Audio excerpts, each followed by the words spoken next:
Medina के प्रवास पर जाना।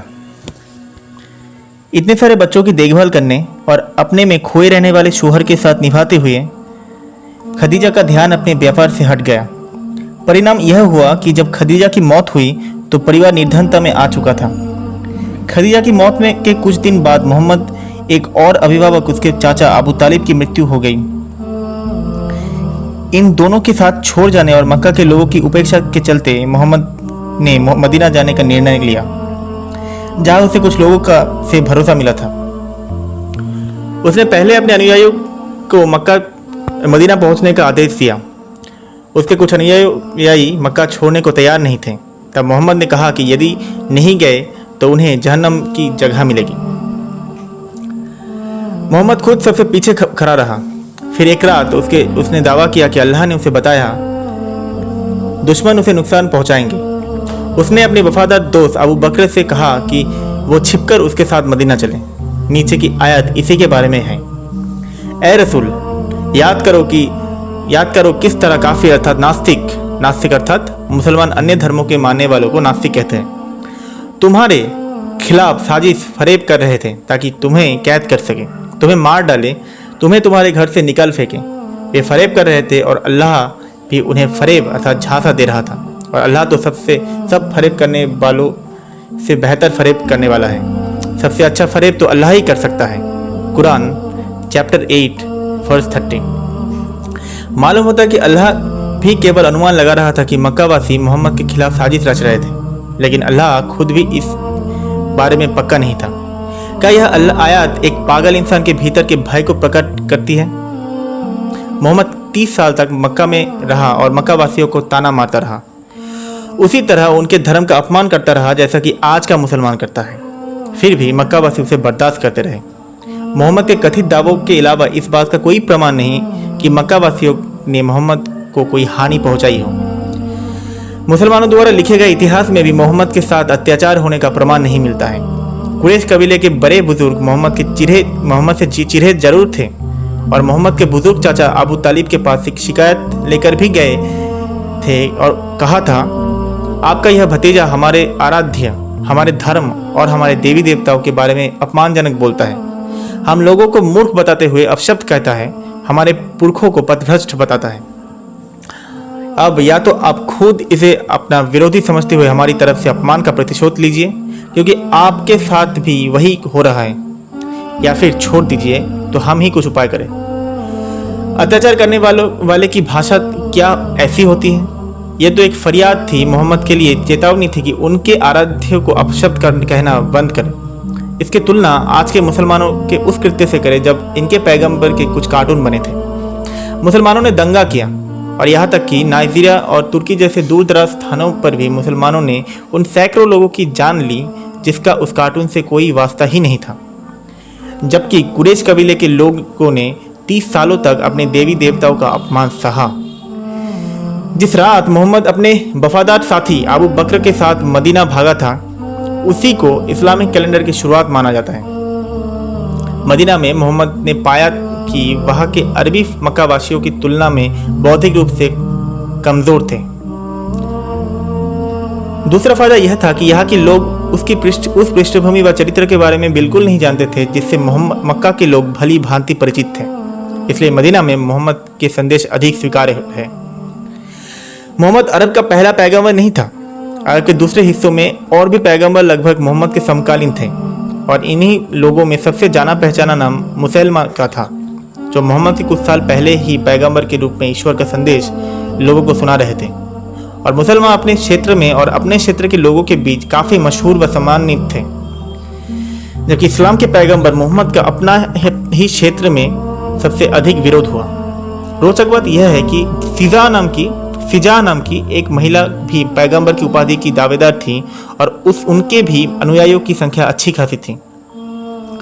ये दोनों पैगंबर एकेश्वरवाद का उपदेश दे रहे थे। इस बात के पक्के साक्ष्य है कि इस्लाम के प्रभाव में आने से पूर्व अरब में महिलाओं के पास न केवल अधिक अधिकार थे, बल्कि वे अधिक सम्मानित भी मानी जाती थी। अन्य पैगंबरों ने अपनी धर्म के प्रसार के लिए न तो हिंसा का सहारा लिया और न ही लूटा। ये पैगंबर भूभाग नहीं जीतना चाहते थे और ना ही अपना साम्राज्य खड़ा करना चाहते थे। बल्कि बाइबल की परंपरा के ये पैगंबर केवल उपदेश देने और लोगों को ईश्वर की शरण में आने के लिए प्रेरित करने में रुचि रखते थे। अरब के पैगंबरों में केवल मोहम्मद ही ऐसा था जो हिंसा में विश्वास रखता था और लड़ाका था। उपरोक्त अन्य पैगंबर एक दूसरे के विरोधी नहीं थे।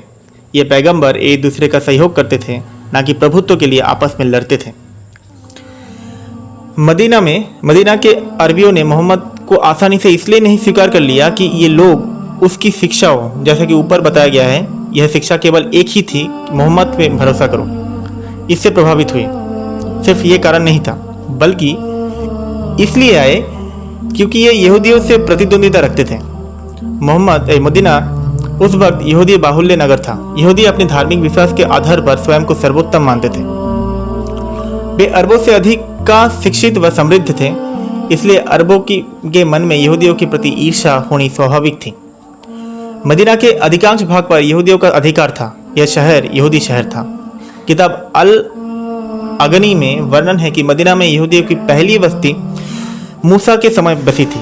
हालांकि 10वीं सदी की पुस्तक फतेह अल बदलन अर्थात नगरों का विजय में अल बलादुरी लिखते हैं कि यहूदियों के मुताबिक ईसा पूर्व 587 में वे अर्थात यहूदी यहाँ आकर तब बसे जब बेबीलोन के राजा नेबूखदनेस्सर नसर ने यरूशलेम को नष्ट किया और यहूदियों को दुनिया भर में अलग अलग बिखरने को मजबूर कर दिया। मदीना में यहूदी व्यापारी सुनार, लोहार, शिल्पकार और किसान थे, जबकि अरबी लोग मजदूर थे और यहूदियों के यहाँ लिए मजदूरी करते थे। अरबी यहूदियों के आने के करीब 1000 साल बाद अर्थात वर्ष 450 या 51 ईस्वी में उस समय आए जब यमन के आई भयानक बाढ़ के कारण सवा क्षेत्र में की कई अरबी जनजातियां अरब के दूसरे भाग में पलायन कर गई। अरबी मदीना में 5वीं सदी में अधिक शरणार्थी के रूप में आए। इस्लाम कबूल करने के बाद अरबों ने अपने अन्नदाताओं की ही सामूहिक हत्या की और उन्हें समाप्त कर दिया, फिर उनके नगर पर कब्जा कर लिया। अरबों ने जब यसरब अर्थात जिसे बाद में मदीना कहा गया, यहाँ में पाँव जमा लिए तो उन्होंने यहूदियों पर हमला करना और उनके साथ लूटपाट करना शुरू कर दिया।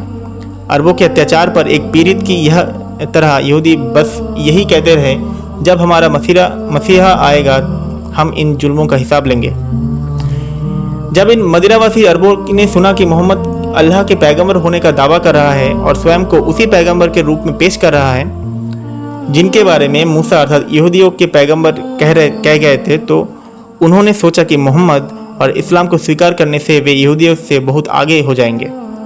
इब्न इशाक बताता है, जब अल्लाह ने अरबों के लिए इस्लाम का रास्ता उसी ज़मीन अर्थात मदीना पर तैयार कर दिया जहाँ वे उन यहूदियों के साथ रहते थे जिनका वर्णन इंजील एक धर्मग्रंथ है यहाँ पे ज्ञानियों के रूप में था।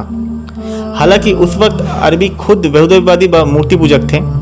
अरबी यहूदियों की बस्ती पर हमला करते थे और जब यहूदी इससे मायूस होते तो कहते एक पैगंबर जल्द ही आएगा, वह दिन दूर नहीं हम सब उसका अनुसरण करेंगे और तुम सबको सबक सिखाएंगे। इसलिए जब मदीनावासी अरबों ने जब अल्लाह के रसूल का संदेश सुना तो उन्होंने एक दूसरे से कहा, यही वो पैगंबर है जिसका नाम लेकर यहूदी हमें चेतावनी देते थे। इस पैगंबर की शरण में यहूदियों से पहले हम चले। यह विडंबना थी कि यहूदी धर्म और मसीहा के आने का इसका विश्वास इस्लाम की ताकत और अरब में यहूदियों का नरसंहार का कारण बना। यह कारण ना होता तो इस्लाम वैसे भी बेमौत मारा जाता, जैसा कि दूसरे संप्रदायों के साथ हुआ था। फिर से जान लीजिए, मोहम्मद के इस दावे का कोई प्रमाण नहीं है कि मक्का वासियों ने मुसलमानों पर जुल्म किए। हालांकि मुसलमान और कुछ गैर मुसलमान इतिहासकार बिना कुछ पूछे बार बार इस दावों को दोहराते थे। मुसलमानों के प्रति वह गुस्सा और बैर मोहम्मद के व्यवहार के कारण उपजी लोगों की प्रतिक्रिया थी, और यह प्रतिक्रिया उस हिंसा व अत्याचार के मुकाबले कुछ नहीं है जो मुसलमान अन्य धर्मों के लोगों के साथ करता है। मक्कावासियों ने नहीं बल्कि मोहम्मद ने ही मुसलमानों को अपना घर छोड़ने का आदेश दिया था। उसी ने लालच देते हुए यह वादा किया था, जिन्होंने काफिरों का दमन सहते हुए अल्लाह की राह में अपनी घरों को छोड़ा, हिजरत की, उन्हें हम बिला शक दुनिया में अच्छी जगह बिठाएंगे। और सच यह है कि यदि तुम लोग आइंदा अल्लाह की राह में सब्र करोगे परवरदिगार पर भरोसा रखोगे तो इनाम इससे भी बेहतरीन होगा। कुरान सूरा 16 आयत 41। इन अप्रवासी अरबियों के पास आय का कोई साधन नहीं था। मोहम्मद उन सबको सुंदर घर और पुरस्कार देने का वादा पूरा कैसे करता जो उनके कहने पर अपने घर बार छोड़कर मदीना की ओर निकले थे। ये अप्रवासी गरीब हो चुके थे और मदीना के स्थानीय लोगों की भीख पर जिंदा थे। मोहम्मद की विश्वसनीयता दांव पर लग रही थी। मोहम्मद के प्रति उसके अनुयायियों में असंतोष का बुलबुला फूटने लगा था। कुछ तो मोहम्मद का खेमे छोड़कर जाने लगे। तब मोहम्मद ने जो आयत दी उसमें साफ साफ धमकी दी गई। यह आयत थी, मतलब जो कुरान की आयत थी, वे अर्थात इस्लाम को ना मानने वाले चाहते हैं कि तुम भी उन्हीं की तरह काफिर बन जाओ, ताकि तुम में और उनमें कोई भेद ना रहे। इसलिए उनमें से किसी को दोस्त न बनाओ जब तक कि वह अल्लाह के राह में अपने घरों को त्यागने अर्थात हिजरत करने को तैयार ना हो जाए। यदि वे ईमान लाने से इनकार करें तो उन्हें जहाँ पाओ उठा लाओ और मार डालो, और उनमें से ना तो किसी से दोस्ती करो और ना किसी को अपना मददगार बनाओ। कुरान चैप्टर 4 वर्स नंबर 89 अर्थात सूरा 4 आयत नंबर 89। गैर मुस्लिमों से दोस्ती पर पाबंदी और काफिरों से को की गई धमकी वाली इस आयत को देखते हुए उस दावे पर कैसे विश्वास कर ले कि मक्का वासियों ने मोहम्मद व उनके अनुयायियों को उनके घरों से भगाया था। इस आयत में मोहम्मद अपने अनुयायियों को इस्लाम छोड़ने या मक्का वापस जाने वालों की हत्या करने को कह रहा है। यह गुआना के जोन्स टाउन कंपाउंड में जिम जोन्स के उस भयानक आदेश को याद दिलाता है जिसमें उसने अपने आदमियों को परिसर से भागने की कोशिश करने वालों को गोली मार देने का आदेश दिया था। मोहम्मद ने यह सब इसलिए किया ताकि वह अनुयायियों को परिवार से अलग थलग करके उन पर नियंत्रण मजबूर कर सके और अपने उसूल थोप सके।